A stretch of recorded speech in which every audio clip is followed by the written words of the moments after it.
Und bitte. 3 Wörter, die I love you, I leave you verkörpern. Du und ich. Das ist der Moritz Freiburghaus. Der ist Filmemacher und Regisseur von diesem Film und mein bester Freund. Und das ist der Dino Brandau, auch mein bester Freund und ein Musiker und Protagonist, wie ich auch, von diesem Film. Der Film zeigt 2 Freunde in der Krise und wie sie miteinander so eine manisch-psychotische Episode versuchen zu meistern im Film über psychische Gesundheit und über Freundschaft. Ich habe mich jetzt einmal komplett durch die Waschmaschine durchgespült.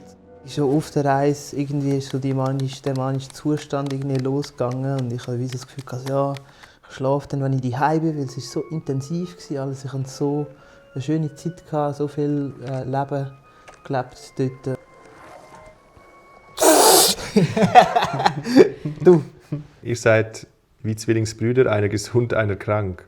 Das ist ein Zitat von deinem Papa, das er uns gesagt hat an der Premiere. Und es war mega heftig. Er hat so die Trennung von krank und gesund, das würde ich mega ablehnen. Ich finde es ein lustiges, radikales Bild irgendwie. Ja, es ist wirklich so ein bisschen Yin und Yang. Es stimmt in dem Sinne schon nicht, weil auch das mit dem Kranksein und Gesundsein ist ist immer ein Spektrum. Ich kann im Moment nicht sagen, wie gesund und wie krank ich bin. So wie ich das erfahren habe, ist es ein Reden, Mani, bis zu dort her, wo du dich nicht mehr verstehst und du immer das Gefühl hast, du musst dich mitteilen und erklären, wieso es genau das so ist. Dann kommt so der Moment von, fuck, jetzt habe ich glaube zu viel geredet. Nachher genierst du dich, wenn du in einer Stunde einen Satz sagst und der ist richtig weg. Dann fühlt man sich halt dumm irgendwie. Ich glaube, das Schlimmste war in dieser Phase, in deiner depressiven Phase zum Filmen. Dann habe ich mich gefühlt wie der grösste Voyeurist, der jetzt da für seinen coolen Film jetzt noch ein lässiges Bild drehen. Auch in dieser Lehre ist es für mich wie so ein grosses Überbleibsel aus dieser Zeit und das Zeitzeugnis, das ich wie so gemerkt habe, das ist für mich wahnsinnig kräftig und wichtig, das zu haben für mich. Und die Vorstellung, dass das dann existiert, ist irgendwie immer mega wichtig für mich. Der Film war so die letzte Bastion, die jetzt geklappt hat und das ist irgendwie mega schön für mich. Was haben wir vielleicht gedreht? Schlussendlich etwa 20% von dem, was passiert ist. So. Es gibt auch Situationen, wo man gar nicht hätte können oder hätte wollen drehen.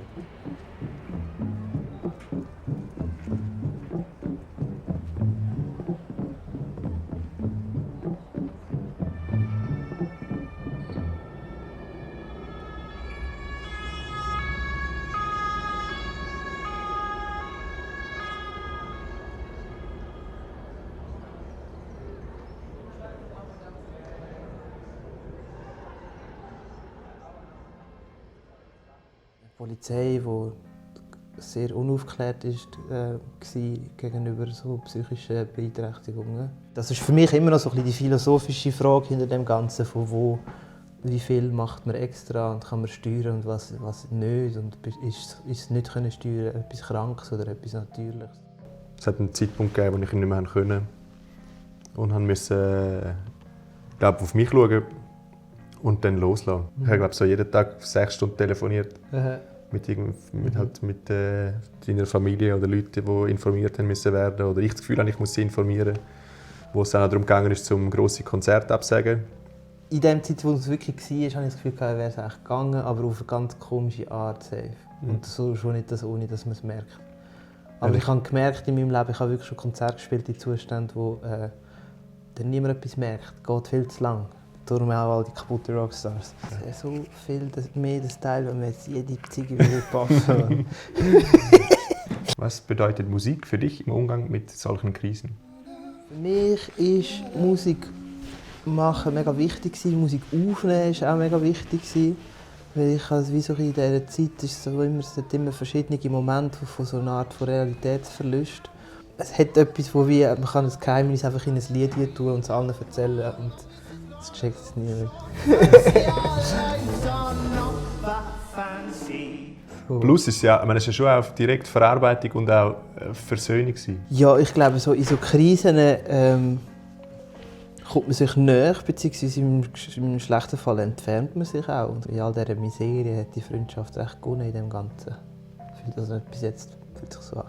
Tomorrow can be different. Die Möglichkeit, dass man den Film auch nicht veröffentlichen kann, war wie so eine nötige Option in meinem Kopf, um weitermachen. Ich habe das Gefühl, du hast mich in allen verschiedenen von diesen Zuständen irgendwie gefragt, ob ich das machen will. Und da bin ich mega froh für das Einchecken. Ich habe wirklich eigentlich so vom Gefühl her, ist es wie wenn wir früher einen Skateboard-Film gemacht haben. Es ist einfach so, es gehört wieder dazu. So recht organisch gegangen. Ja, man könnte ja meinen, dass man nachher so ins Performen kommt, aber irgendwie ist das nicht gewesen. Und ich glaube, durch das es festgehalten ist, hat es halt nochmal so eine Konfrontation gegeben, die es sonst nicht gegeben hätte, wenn wir es nicht gefilmt hätten. So. Ich glaube, dass du so viel Mut hast, diese Sachen öffentlich zu zeigen, hilft anderen Menschen auch, vielleicht darüber zu reden. So. Es ist etwas anderes, als wenn man sich das beibringt. Und gleich sind wir verantwortlich als Gesellschaft für unsere schwächeren Mitglieder. Da steht in der Verfassung und der Verfassung folgen wir meistens. Jetzt haben wir aber ordentlich eins hintergezogen. Yes, I am screaming to a seashell.